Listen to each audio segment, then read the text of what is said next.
सर्दियों की ठंडी रात थी। बारिश की बूंदें छत पर गिर रही थीं। घर के अंदर छोटी सी दिया जल रही थी। 12 वर्षीय राजू अपने पुराने से कंबल में लिपटा अपनी माँ के पास बैठा था। माँ अपने हाथों से एक पुरानी रजाई सिल रही थी। राजू बोला, माँ, इतनी ठंड में बाहर कैसे लोग रह रहे होंगे।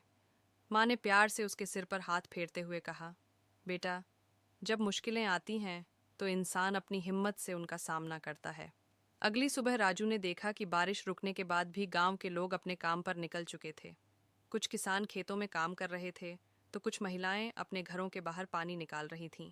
राजू ने अपनी माँ से पूछा, माँ, ये लोग इतनी ठंड और बारिश में भी काम क्यों कर रहे हैं। माँ ने समझाया, बेटा, अगर ये लोग काम नहीं करेंगे तो उनका परिवार भूखा रह जाएगा। मेहनत ही इनकी जिंदगी का आधार है। राजू ने यह सुना और सोचा कि उसे भी कुछ करना चाहिए। राजू अपने दोस्त मोहन के पास गया। उसने देखा कि स्कूल की छत बारिश के कारण टपक रही थी। बच्चे ठंड में भीगकर पढ़ाई कर रहे थे। राजू ने मोहन से कहा, हम सब मिलकर स्कूल की छत ठीक कर सकते हैं। अगर हर कोई थोड़ा थोड़ा मदद करे तो ये काम मुश्किल नहीं होगा। मोहन ने कहा, लेकिन हमारे पास पैसे नहीं हैं। राजू ने कहा, पैसे नहीं हैं तो क्या हुआ, मेहनत तो कर सकते हैं। चलो, गांव के लोगों से मदद मांगते हैं। गांव के लोग एकजुट होते हैं। राजू और मोहन ने गांव में जाकर सबको स्कूल की हालत के बारे में बताया। उन्होंने लोगों से कहा कि अगर हर कोई थोड़ा थोड़ा समय और संसाधन दे तो छत को ठीक किया जा सकता है।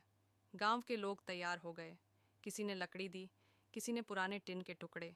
सर्दी और बारिश के बीच गांव के लोग एकजुट होकर स्कूल की छत को ठीक करने में जुट गए। कुछ ही दिनों में स्कूल की छत पूरी तरह ठीक हो गई। बच्चे अब बारिश में भी सूखे कमरे में बैठकर पढ़ सकते थे। गांव के लोगों ने महसूस किया कि जब सब मिलकर काम करें तो कोई भी मुश्किल बड़ी नहीं होती।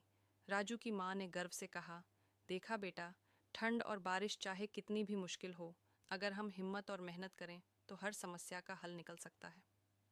निष्कर्ष, राजू की कहानी सिखाती है कि मुश्किल समय में भी इंसान अपनी मेहनत, एकजुटता और सकारात्मक सोच से बदलाव ला सकता है।